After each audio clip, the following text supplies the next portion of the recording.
नमस्कार फ्रेंड्स। तो पिछले 19 दिन से सोशल एक्टिविस्ट हैं सोनम वांगचुक, उन्होंने बगैर खाए पिए आंदोलन कर रहे हैं, धरना दे रहे हैं, भूख हड़ताल पर बैठे हुए हैं जंतर मंतर पर। क्यों बैठे हुए हैं? ताकि जो स्टूडेंट्स के साथ, हमारी जनता के साथ जो इनजस्टिस हो रहा है, जो नीट का पेपर लीक हुआ है, उसमें जो बच्चों के साथ अन्याय हुआ है उनको न्याय मिले और देश के शिक्षा मंत्री क्या करें? इस्तीफा दें। अब सिचुएशन देखिए कि 20 से ज़्यादा बच्चों की डेथ हो चुकी है, उन्होंने सुसाइड कर लिया इस एग्ज़ाम के चक्कर में। और पब्लिक जो है अकाउंटेबिलिटी के लिए देश के शिक्षा मंत्री का इस्तीफा मांग रही है कि भाई आप रिज़ाइन कर दो।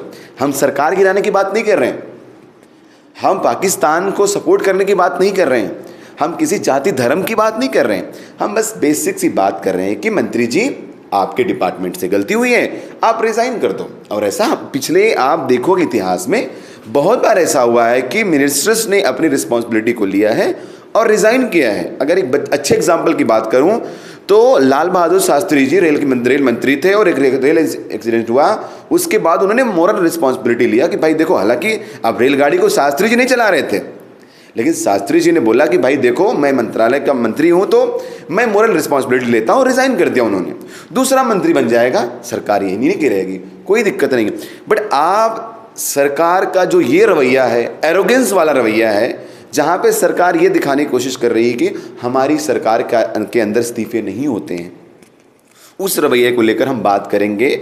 आज थोड़ा डिस्कशन करेंगे क्या इशू है। तो एज ए आम आदमी, एज ए कॉमन सिटीजन हमारा क्या प्रोस्पेक्टिव होना चाहिए, क्योंकि आज पॉलिटिकल जो सिनेरियो देश का है वो बटा हुआ है। कुछ लोग वहाँ पर आंदोलन में जा रहे हैं इस वे से कि भाई वो सरकार के विरोधी हैं, कुछ लोग इसलिए वहाँ उसका विरोध कर रहे हैं कि उनको लग रहा है कि वो सरकार के सपोर्टर हैं। तो एज ए आम आदमी जो पॉलिटिक्स में बहुत ज़्यादा इन्वॉल्व नहीं होना चाहता है, अपना रोटी कपड़ा मकान घर चला रहा है, बट उसको इन चीज़ों का कंसर्न है, उसको अपने देश के, अपने बच्चों के फ्यूचर का टेंशन है, वो क्या चाहता है, उसके हिसाब से क्या होना चाहिए, उसी पे बात करेंगे। और हम पहले ही क्लियर कर देना चाहते हैं कि हम सरकार के अंध विरोधी नहीं हैं और न ही सरकार के अंध भक्त हैं। सरकार अच्छे काम करेगी, देश के लिए काम करेगी, जहाँ पर सेफ्टी सिक्योरिटी की बात आएगी, देश की सीमाओं की बात आएगी, हम फुल सपोर्ट करेंगे सरकार को और हम करते भी हैं। और हाँ, जहाँ पर लगेगा हमारे राइट्स की बात है, सरकार की जिम्मेदारी की बात है, तो सरकार से सवाल पूछना डेमोक्रेसी के अंदर गलत बात थोड़ी है। सरकार बनाया किसने? लोकतंत्र में हमने सरकार अपनी सुविधा के लिए बनाया है, देश को चलाने के लिए बनाया है, अपने लिए फैसिलिटी के लिए बनाया हुआ है।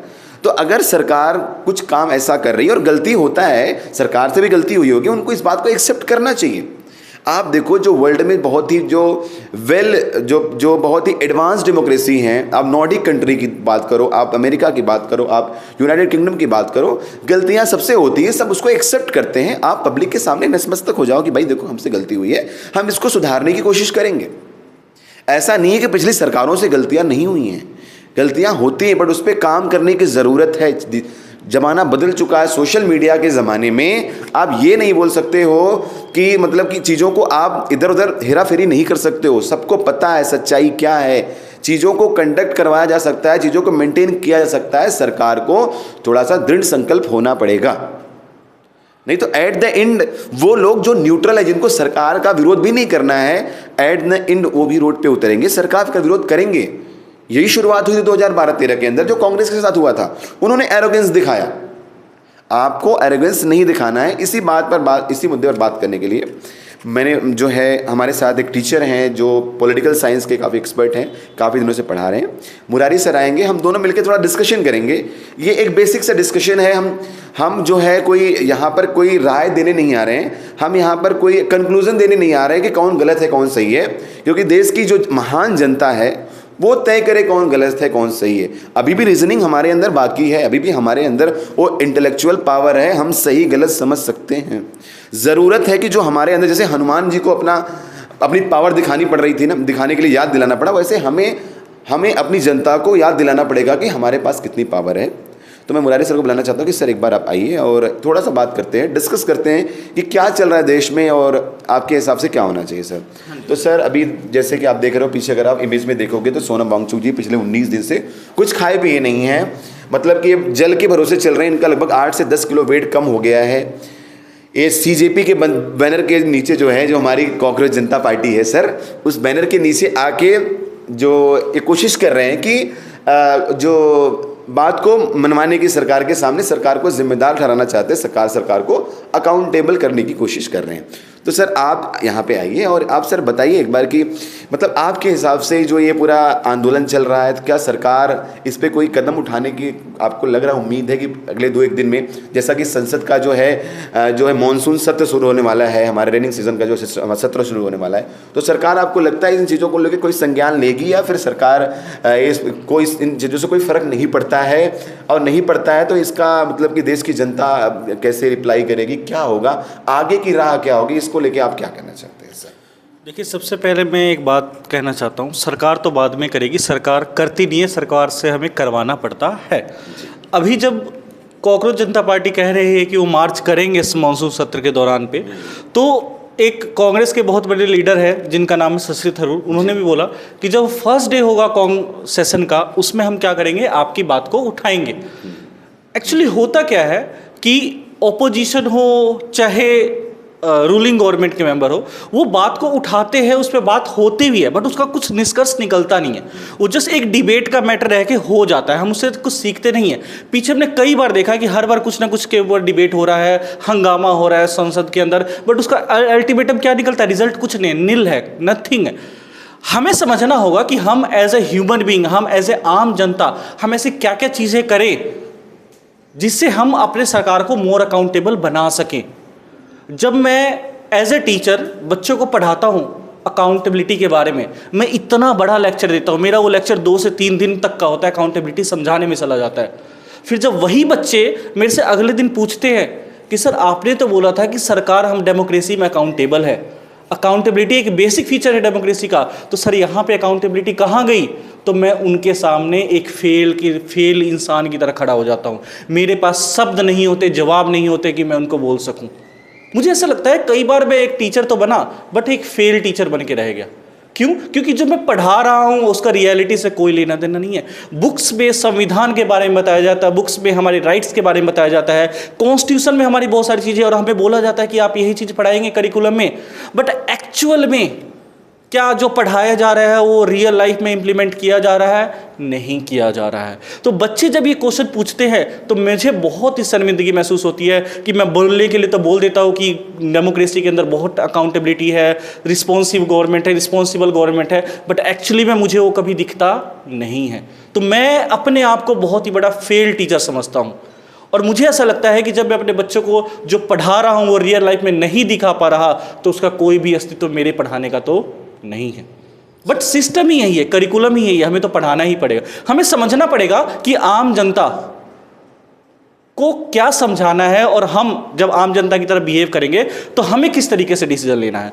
जब हम अपने घर वालों के प्रति अकाउंटेबल नहीं होते, जब हम अपने पार्टनर्स के प्रति अकाउंटेबल नहीं होते, फ्रेंड्स के वर्क के प्रति अकाउंटेबल नहीं होते, तो हम कैसे एक्सपेक्ट कर सकते हैं कि वो गवर्नमेंट वाला, जो गवर्नमेंट में जो ऑफिसर्स बैठा है, चाहे गवर्नमेंट के जो मिनिस्टर्स है, वो अकाउंटेबल हो। तो सबसे पहले हमें अपने सुधारना पड़ेगा और अपने लिए लड़ना पड़ेगा। जब तक हम अपने लिए लड़ेंगे नहीं, तब तक हम आगे बढ़ेंगे नहीं। और इसी के लिए सोनम वांगचुक जी जो है वो हमारे हड़ताल पे लगे हुए। ये एक ऐसे महान साइंटिस्ट है जिनको बाहर की देश ने बुलाया था कि आ जाओ हमारे पास रह जाओ, बट इन्होंने ठुकरा दिया उस चीज़ को। किसके लिए? हम लोगों के लिए, स्टूडेंट के लिए। और आज उस स्टूडेंट से पूछा जाए कि सोनम वांगचुक के बारे में जानते हो, वो बोलेंगे नहीं, हमें नहीं पता सोनम वांगचुक कौन। सर आपसे मैं 3 सवाल पूछना चाहूँगा। सर पहला सवाल मेरा ये है कि हम जैसा कि एज ए टीचर हम सीबीएसई के हमारा करिकुलम आया हुआ है कि हमें जो सीबीएसई का अगर आप सिलेबस देखोगे 11th-12th क्लास का, तो सिलेबस में यही है कि हमें बच्चों को कॉन्स्टिट्यूशन की कोर वैल्यूज़ सिखानी है। उनके अंदर हमें इन वैल्यूज़ को डालना है कि डेमोक्रेसी कितनी इंपॉर्टेंट है, अकाउंटेबिलिटी कितनी इंपॉर्टेंट है। हम बच्चों के अंदर वैल्यू डालने की बात करता है सीबीएसई, जो हमारा न्यू एजुकेशन पॉलिसी है, या एनसीएफ की बात कर लो।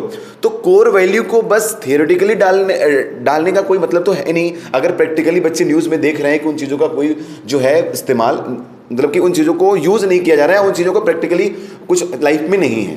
पहला सवाल तो मेरा ये है। दूसरा सवाल जो है सर, एज ए टीचर या इस देश के जो शिक्षक हैं उनसे भी है, आप टीचर हैं, हम टीचर हैं, पढ़ाते हैं स्कूल में, कि क्या एज ए टीचर हम किस लेवल तक इन चीज़ों को इन चीज़ों में सुधार कर सकते हैं या हम क्या कर सकते हैं? हमारे देश में बहुत सारे जो टीचर हैं वो पॉलिटिशियन बने, या मुलायम सिंह यादव को देखिए, वो भी एक टीचर थे, उन्होंने पूरी मतलब यूपी में सरकार चलाई, मतलब कि सोशल जस्टिस को लेके उन्होंने बहुत सारा काम किया। तो एज ए टीचर भी बहुत सारी चीज़ें हम कर सकते हैं, चाहे अब डायरेक्ट पॉलिटिक्स में आके करें या हम अपने जो लोगों को उसमें सिखा के कर सकते हैं। ये दूसरा मेरा सवाल है।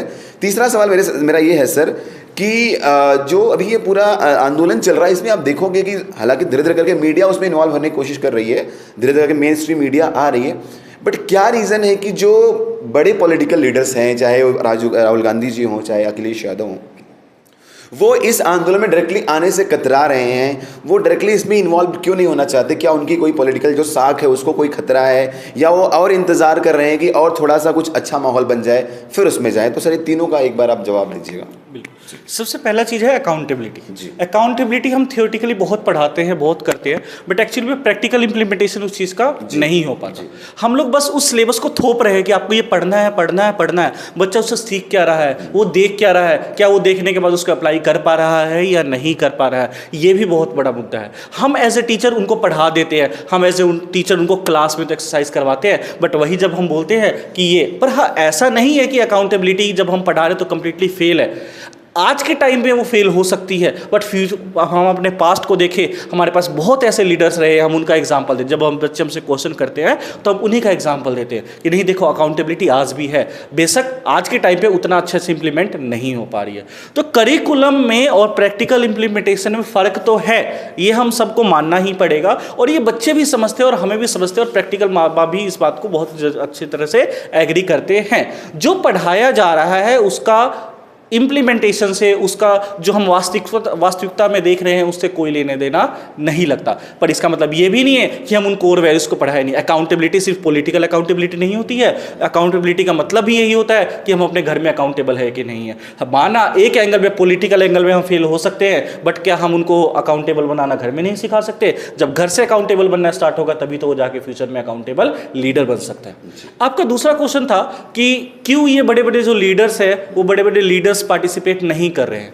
देखिए सबसे बड़ा होता है, कोई भी मूवमेंट होता है, वो मूवमेंट सबसे पहले समाज सुधार के लिए किया जाता है, बाद में पॉलिटिकल पार्टी उसमें कदम रखती है। जैसे हम अभी प्रोटेस्ट में देख रहे, धीरे धीरे अलग अलग पॉलिटिकल लीडर्स आए जा रहे हैं, बड़े बड़े लीडर्स नहीं आ रहे। एक समय आएगा जब इस पूरे मूवमेंट को पूरा के पूरा एक टाइप से मास मूवमेंट बनेगा ये, और बहुत ज़्यादा लोग जब जुड़ेंगे तब उनको दिखेगा ये मेरा वोट बैंक है। तो पॉलिटिक्स तो मैं जब बच्चों को पढ़ाता हूँ तो मैं एक बात बोलता हूँ, पॉलिटिकल पार्टी का कोई भी नेता किसी का सगा नहीं होता, वो सब अपने फ़ायदे के लिए आते हैं। तो पॉलिटिकल पार्टी में जो भी लीडर है उसको जब तक बेनिफिट नहीं दिखेगा तब तक वो उस प्रोटेस्ट में शामिल नहीं होंगे। बेनिफिट उनके लिए क्या है? एक मुद्दा चाहिए, उनको वोट चाहिए। क्या करके हम ज़्यादा से ज़्यादा लोगों को वोट बटोर सकते हैं। तीसरा क्वेश्चन था कि हम एज ए टीचर क्या कर सकते हैं। हम एज ए टीचर अपने बच्चों को एनलाइटन कर सकते हैं, हम अपने बच्चों को बता सकते हैं कि आज हम अपने हक के लिए नहीं लड़ेंगे, आज बच्चे अपने हक के लिए नहीं लड़ेंगे तो कल को आप भी वही स्थिति में रहेंगे जब आप कोई एग्ज़ाम दे रहे होंगे, आपका एग्ज़ाम लीक हो रहा होगा और आप भी उसी तरह फेल होकर बैठे रहेंगे। तो समाज सिर्फ ये नहीं देखेगा कि आपके टाइम पे पेपर लीक हुआ था या क्या हुआ था, समाज आपको सीधा फेल का दर्जा दे देगा। तो हमें उस चीज़ को सिखाना पड़ेगा बच्चों के लिए, हमें अपने राइट्स के लिए खड़ा रखना पड़ेगा, हमें अपने बच्चों को समझाना पड़ेगा कि आपको अपने राइट्स के लिए कैसे लड़ना है।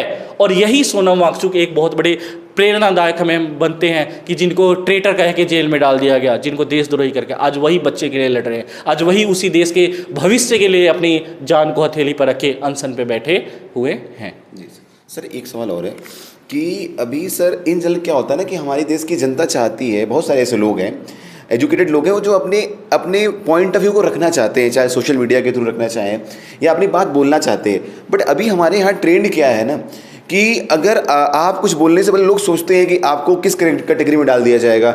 अगर आप सरकार का विरोध करोगे हो सकता है आपको देशद्रोही बोल दिया जाए कि ये तो देश के खिलाफ है, ये तो पाकिस्तान से मिला हुआ है, ये बोल दिया जाएगा। अगर आप जो है सरकार का फेवर करोगे तो आपको अंधभक्त कर दिया जाता है। तो एज ए स्टूडेंट जो बच्चा है जो अभी किसी पार्टी को सपोर्ट नहीं करता है बट उसको अपने देश से, अपने फ्यूचर से बहुत प्यार है, तो बच्चा बड़ा कंफ्यूज होता है कि मैं अगर विरोध करूंगा तो देशद्रोही की कैटेगरी में जाऊंगा, सपोर्ट करूंगा तो अंधभक्त बन जाऊंगा। तो एज ए न्यूट्रल और मतलब कि आप जो बच्चे के अंदर रीजनिंग कैसे डेवलप हो, चीज़ों को न्यूट्रल तरीके से कैसे सोचे कि जो ये मोमेंट हो रहा है या जो भी मोमेंट होता है पॉलिटिकल, वो उसमें सरकार की अकाउंटेबिलिटी या अपोजिशन की जिम्मेदारी और एज ए स्टूडेंट वो कहाँ खड़ा हो, वो ऐसे वो कंफ्यूज ना रहे। एक तो हमारा मेरा सवाल ये है, इवन स्टूडेंट को छोड़ दो, जो आम आदमी है उसको भी कुछ ना कुछ बोलना है, लेकिन वो बोलने से बीच में हिचकिचा रहा है, क्योंकि अगर कुछ पिछले 10-5 साल में कुछ चीज़ें ऐसी हुई हैं जहाँ पर आपको जज किया जाता है। तो ये जज करना एज ए सिटीजन हम क्यों खुल के अपनी बात नहीं रख सकते हैं? अब बात रखने के में इंसान डरे क्यों कि भाई कि आगे चल के हमारे साथ कुछ गलत ना हो या फिर कोई हमें कोई टैग न दे दे। ये एक बहुत बड़ा इशू है। और दूसरा, सोशल मीडिया में जो एक खेमेबाजी हो गई है कि कोई सरकार का विरोध दिखा रहा है तो अंध मतलब इतना विरोधी हो गया कि वो सरकार के, अभी बात हो रही फिलहाल धर्मेंद्र प्रधान के इस्तीफे की, तो लोग यहाँ तक पहुँच जा रहे हैं कि सरकार ही खराब है, सरकार को हटाओ, या इससे भी लेवल की मतलब जो है लोग पर्सनल तक पहुंच जा रहे हैं। तो वहाँ जाने के बजाय, या कुछ लोग बोल रहे हैं कि नहीं अपोजिशन जिम्मेदार है, कांग्रेस जिम्मेदार है, तो एक बच्चा जिसको नहीं पता बहुत ज़्यादा पॉलिटिक्स के बारे में, वो न्यूट्रल तरीके से विदाउट फिल्टर्ड, विदाउट बायस, जो कैसे समझे पूरे इशू को, एक्चुअल में इशू क्या है, वो बच्चा न्यूट्रल तरीके से चीज़ों को कैसे समझे, इसके बारे में आप थोड़ा बताएं। सबसे पहली बात तो ये है कि हमें अपने भविष्य को देखना है। मैं अपने स्टूडेंट को, मुझे अगर तो समझाना हो कि उसको किस तरीके से देखना है, तो मैं उसको बस एक ही 2 लाइन बोलूँगा कि आपको सबसे पहले पता होना चाहिए कि आपका भविष्य कहाँ है। कहाँ है का मतलब मैं पॉलिटिकल पार्टी से रिलेट नहीं कर रहा हूँ। अगर जो आप आज जो हो रहा है वो आपके फ्यूचर को इफेक्ट कर सकता है, आपको नहीं आपके होने वाले बच्चों को इफेक्ट कर सकता है, तो आपको उसके लिए वोकल होना पड़ेगा। और हमारे कॉन्स्टिट्यूशन में ये अधिकार दिया गया है, फ्रीडम टू स्पीच, हम बोल सकते हैं। तो हमें किसी के लेवल की जरूरत नहीं है। ऑब्वियस सी बात है, आप जब बोलोगे ही बोलोगे तो कोई ना कोई आपको किसी के ना किसी कैटेगरी में डालेगा, क्योंकि हमारे समाज का निर्माण ही कैटेगरी के वाइज हुआ है। पहले हमने समाज को 4 वर्ग में बांट दिया, बाद में हमने और इंडिफिनिट कास्ट में बांट दिया, फिर कैपिटलिस्ट सोशलिस्ट अलग अलग ग्रुप में बांटना स्टार्ट कर दिया। तो आप बेशक बोलो ना बोलो, समाज आपको, अब नहीं बोलोगे तो आपको कायर बोलेगा, बोल दोगे तो आपको बलवान बोलेगा। तो समाज का तो काम ही है बोलना। हमें बस ये देखना है क्या आज का जो एक्ट हो रहा है वो फ्यूचर में हमें इफेक्ट करेगा, हमारे बच्चों को इफेक्ट करेगा। अगर जो करेगा तो उस पे बोलना हमारा कर्तव्य बनता है। और हम बस यही सोच के चलेंगे कि जो आज एक्ट हो रहा है वो मेरे फ्यूचर पे कहीं ना कहीं इफेक्ट कर रहा है सर, तो मैं तो बोलूँगा। मेरे को नहीं करेगा मेरे फ्यूचर, अगर जो मेरे पड़ोसी को वो चीज़ इफेक्ट कर रहा है, पड़ोसी के बच्चों को इफेक्ट कर रहा है, तो मेरे बच्चों को भी कहीं ना कहीं वो चीज़ करेगा। बट समस्या है कि हम यही चीज़ बोल के चलते हैं कि पॉलिटिक्स से हमारा क्या लेना देना। अगर जो हमारा पॉलिटिक्स से लेना देना नहीं होगा तो हमारा फ्यूचर का पॉलिटिक्स से हमारा लेना देना नहीं होगा, तो पॉलिटिकल पार्टी का हमसे भी कुछ लेना देना नहीं होगा। तो बच्चे को क्रिटिकली एनालाइज करना पड़ेगा क्या सही है क्या गलत है। और हर बच्चे के अंदर कुछ ना कुछ समझ होता है, वो समझ जाते हैं कि क्या चीज़ उनके लिए भलाई है, क्या चीज़ उनके लिए बुराई है, वो समझते हैं, उनको पता है। जब जिसको अपने फ्यूचर को बनाने के लिए पता है सर, तो क्या वो बच्चे ये जज नहीं कर सकते क्या सही है क्या गलत है? वो जज कर पाते हैं और वो जज करते ही रहेंगे। और वो बेशक लेबल से ना डरे। आपका काम है आपके व्यूज़ को रखना, आपका काम है क्रिटिकली एनालाइज करना क्या सही है क्या गलत, और आप वोकल होकर उसके बारे में बोल सकते हैं सर। और बस मेरा आखिरी क्वेश्चन आपसे है कि सर मतलब कि कोई भी एक मास मूवमेंट ऐसे नहीं बनता है, बड़ा मुश्किल होता है, बड़ा टाइम लगता है कि लोगों के अंदर वो अवेयरनेस लगा, चेतना जागृत करना कि भाई आप जो है एक मास मूवमेंट करो चीज़ों को, ताकि एक जो है स्ट्रक्चरल रिफॉर्म हो जाए, जो है आधारभूत थोड़ा सा बदलाव होना बहुत ज़रूरी है। तो अभी जैसे अभी यहाँ पर एक जो है मूवमेंट चल रहा है, तो ये जो पूरा मोमेंट चल रहा है इससे कुछ स्ट्रक्चरल रिफॉर्म आप देखोगे कि आपने हमारे जो नेबरिंग कंट्री है वहाँ पर भी बहुत सारे प्रोटेस्ट हुए, कहीं पे जनजी प्रोटेस्ट हुआ, सरकार बदल गई, कहीं पर जो है किसी रिजर्वेशन को लेके चीज़ें हुई, या कहीं पे इकोनॉमिकल श्रीलंका में इश्यूज़ थे। तो ज़रूरी नहीं है कि हर एक प्रोटेस्ट का मतलब बस तख्ता पलट हो कि सरकार को गिराना है। सरकार गिराना ही हर समस्या का सोल्यूशन नहीं है। सरकार को समझाना, सरकार के अंदर सुधार भी तो हो सकता है, चीज़ें बदल भी तो सकती हैं। मोदी जी हमेशा बोलते हैं, हमारे देश के प्रधानमंत्री हैं, वो बोलते हैं कि हम जो है उनका खुद का पर्सनल कुछ नहीं है, वो जो भी करेंगे देश के लिए करेंगे, भारत माता के लिए करेंगे, दिन के 24 घंटे जो भी है वो देश के लिए समर्पित करते हैं। तो अगर देश का जो की जनता जो है, पब्लिक जो है कुछ चीज़ों की डिमांड कर रही है, तो सरकार को आपको लगता नहीं कि चीज़ों को लेके बोलना चाहिए, अपनी बात रखनी चाहिए? जिस तरह से सरकार बिल्कुल भी कोई रिएक्शन नहीं दे रही है, बजट सेशन नज़दीक आ गया है, सरकार का कोई रिएक्शन नहीं है, इधर छुटपुट की खबरें यानी सोशल मीडिया में आ जाती हैं कि ये है वो है। जो सर दूसरा ये कि थोड़ा सा मैं ये क्लियर करना चाहता हूँ, आपसे पूछना चाहता हूँ कि एक कॉकरोच जनता पार्टी जो CJP है और दूसरा सोनम वांगचुक, हालांकि सोनम वांगचुक जी उसी बैनर के तले हैं, बट कॉकरोच जनता पार्टी जो एक सोशल मीडिया मूवमेंट था वो शुरू हुआ, तो कुछ लोग को ऐसा लगता है कि जो CJP है उसका कोई प्रॉपर भविष्य नहीं, उसके अंदर लीडर नहीं, उसका कुछ मतलब कि अपना खुद का बेस नहीं है, ग्रास रूट पे कुछ नहीं है। तो कुछ लोग को ऐसा बोलते हैं कि हम जो भाई सोनम वांगचुक की सपोर्ट करते हैं बट CJP को सपोर्ट नहीं करते हैं।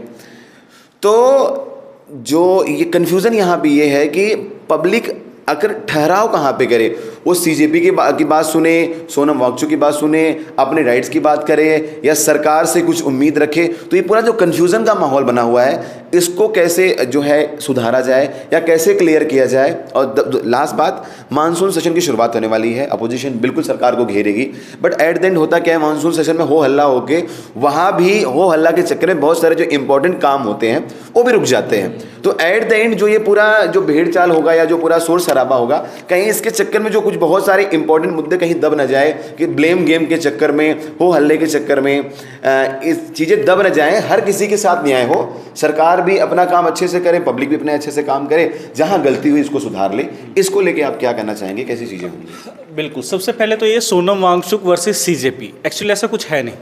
हमें ये देखना है कि चाहे सोनम वांगचुक हो, चाहे CJP हो, चाहे आम आदमी पार्टी हो, चाहे अन्ना हजारे हो, चाहे XYZ कोई भी हो, वो किस कॉज के लिए मूवमेंट कर रहे हैं। हमें उस कॉज पे ज़्यादा फोकस करना है एज कम्पेयर टू कौन मूवमेंट कर रहा है।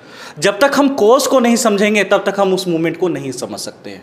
तो CJP हो, जो भी हो, हमें उससे कोई लेने देना नहीं है। सोनम वांगचुक हो, कोई भी, इसके अलावा कोई, इनके अलावा कोई और भी हो सकता था, कोई प्रॉब्लम नहीं। बट किस कॉज के लिए वो लड़ रहे हैं, अगर जो कॉज सही है तो हमें उनका साथ देना ही पड़ेगा, चाहे वो CJP हो, चाहे वो XYZ कोई भी पॉलिटिकल पार्टी हो, चाहे कोई भी हो।